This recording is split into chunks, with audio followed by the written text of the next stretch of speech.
인류의 문명은 대부분 큰 강을 중심으로 시작됐습니다.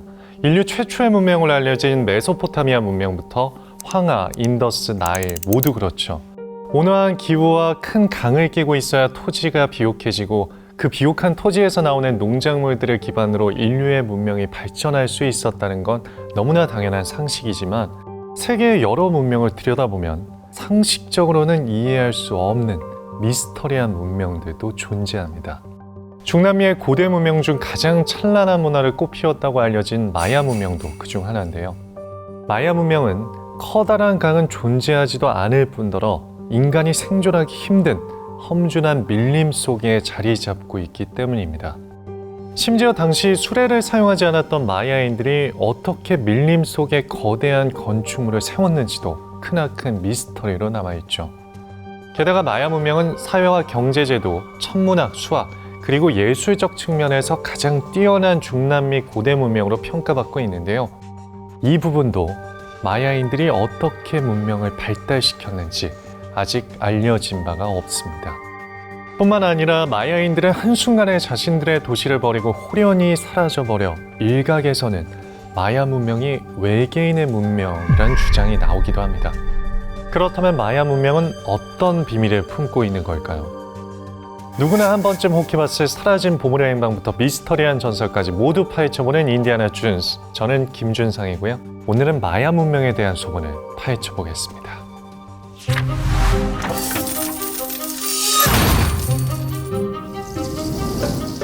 마야 문명은 기원전 2000년부터 약 17세기까지 3,800여 년에 거쳐 번영을 누렸던 것으로 알려져 있습니다.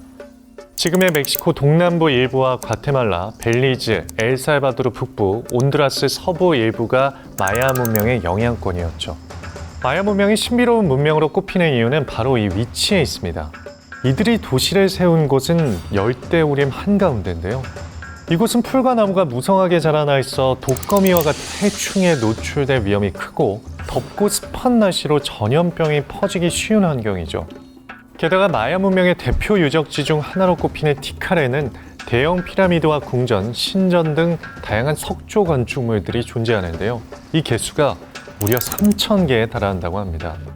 그런데 당시 마야인들은 이렇게 큰 건축물을 만들었음에도 밀림과 도시를 연결하는 도로도 만들지 않았다는데요.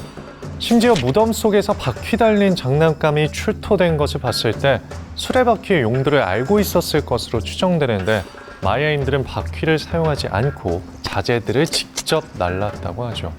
때문에 마야인들이 왜 굳이 수많은 인력과 노동력을 이용해 밀림 한가운데 도시를 건설했는지는 의문으로 남아 있습니다.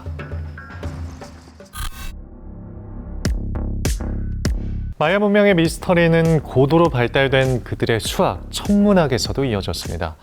마야인은 세계 최초로 영의 개념을 이해하고 사용했으며 태양력에서의 1년이 365.24201이라고 알고 있었습니다. 현대에 이르러 최첨단 기술로 계산한 1년은 365.24221인데 오차가 아주 적죠. 마야 문명이 수학, 천문학을 고도로 계산할 수 있었다는 것을 알 수 있는 부분인데요. 이 점은 마야 문명의 정수가 모두 담겨있는 결정체 쿠쿨칸의 신전 엘 카스티오에서도 확인할 수 있습니다. 엘 카스티오는 마야 뱀의 신 쿠쿨칸을 모시는 신전으로 30m에 달하는 91개의 돌계단을 사면에 두었는데 이 합을 계산하면 총 364계단이며 정상에 제단 하나를 더하면 총 365개, 즉 마야인들은 1년이 365일이라는 것을 분명히 알고 있었던 것이죠. 뿐만 아니라 1년 중 밤낮의 길이가 같아지는 춘분과 추분의 오후가 되면 피라미드 북쪽에 위치한 뱀머리에 그림자가 생기는데요. 이 모습이 마치 뱀이 꿈틀거리며 사원에서 내려오는 것처럼 보이죠. 마야인들은 뱀이 만물을 재생시키고 풍요로움을 준다고 믿어 바로 이때 씨앗을 뿌리고 수확했다는데요. 이것 또한 마야인들이 해의 각도와 건물의 배치를 치밀하게 계산해 엘 카스티오를 설계한 결과라는 것을 알 수 있습니다. 이처럼 마야 문명은 수학과 천문학에서 기이할 정도로 월등한 지식을 갖고 있었는데요. 하지만 이들이 어떻게 이런 지식을 습득할 수 있었는지 밝혀진 것이 없어 미스터리로 남아있죠. 그렇다면 여기서 또 하나의 의문이 생기는데요. 이렇게 철저히 계산해서 만든 거대한 도시를 마야인들은 왜 버리고 떠나야 했을까요?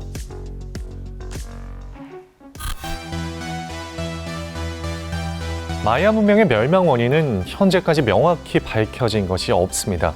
스페인과의 전쟁이 멸망 원인으로 꼽히기는 하지만 스페인 정복자들이 마야 문명 도시에 도착했을 때는 이미 대다수의 도시가 폐허가 된 상태였다는데요. 그나마 남아있던 소도시를 스페인 군대가 점령했고 이때 남아있던 기록이 사라져버리게 됩니다. 때문에 대도시를 이루며 살던 마야인들이 왜 사라졌는지 알 수 없게 된 것인데요. 이에 대해 학자들은 전염병과 외부 침입설, 화산 폭발 등 다양한 이론들을 제기해왔습니다. 그러나 현재는 세계 각국 연구진들이 하나의 이유를 유력한 원인으로 꼽고 있는데요. 바로 가뭄입니다. 한 연구팀은 연구를 통해 마야 문명의 고전기에 해당하는 800에서 1000년 당시 강우량이 평소보다 41에서 54%, 심지어 70%까지도 감소한 것을 밝혀냈는데요. 이에 대해 연구원은 기후변화는 농경사회였던 마야 문명에 치명적으로 작용했을 것이라고 덧붙였습니다. 그런데 최근 놀라운 연구 결과가 또 하나 발표되는데요.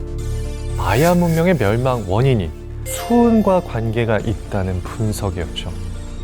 호주와 미국, 영국의 공동 연구진은 최근 국제학술지를 통해 마야 문명 시기의 대규모 도시였던 다수 지역에서 수은 오염의 증거를 발견했다고 발표했는데요.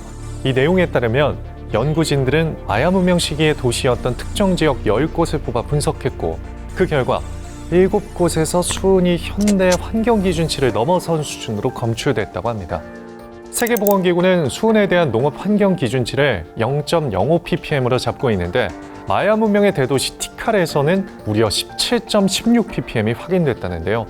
때문에 연구진은 마야 도시의 토양 등 퇴적물에 묻힌 수은은 수세기 동안 마야인들이 수은을 사용한 결과로 봐야 한다고 말했습니다. 그렇다면 마야인들은 왜 이렇게 많은 수은을 사용했을까요? 마야인들은 건물이나 도자기 등 생활용품을 빨간색으로 칠하는 경우가 많았는데요. 이때 사용한 페인트가 바로 진사였습니다. 진사의 주성분은 황화수은인데요. 이건 인간에게 치명적인 중금속이죠. 하지만 그 사실을 몰랐을 마야인들은 벽과 생활용품 군데군데 진사를 발랐고 결국 진사가 빗물에 씻겨 내려가 토양과 수질을 오염시켰을 것이란 추론이 나온 것입니다.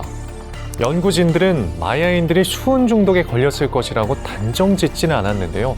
하지만 무덤에 묻힌 마야인의 치 하나 뼈에서 수은이 검출된 사례가 있어 마야 문명 멸망 원인이 수은과 관련돼 있을 가능성을 배제할 수 없다고 전했습니다. 천문학과 수학의 발달에 수준 높고 찬란한 문명을 일구었던 마야 문명. 하지만 대항해 시대 스페인의 정복자들이 마야의 문명을 발견했을 땐 찬란했던 옛 제국은 열대우림 속 흔적으로만 남아 있었고 정복자들이 남아있던 두루마리와 책들마저 모조리 태워버리면서 안 그래도 미스터리한 마야의 문명은 지금까지도 세계 문명 중 가장 미스터리하고 신비한 문명으로 꼽히기도 합니다. 때문에 그들이 남긴 문화유산들의 가치를 알기 위해 고고학자들의 연구는 계속해서 이어지고 있는데요. 과연 우리는 열대우림 한가운데 자신들만의 독창적인 문명을 이뤘던 마야인들의 진실을 알 수 있을까요? 지금까지 마야 문명에 대한 소문을 전한 인디아나 존스 김주상이었습니다.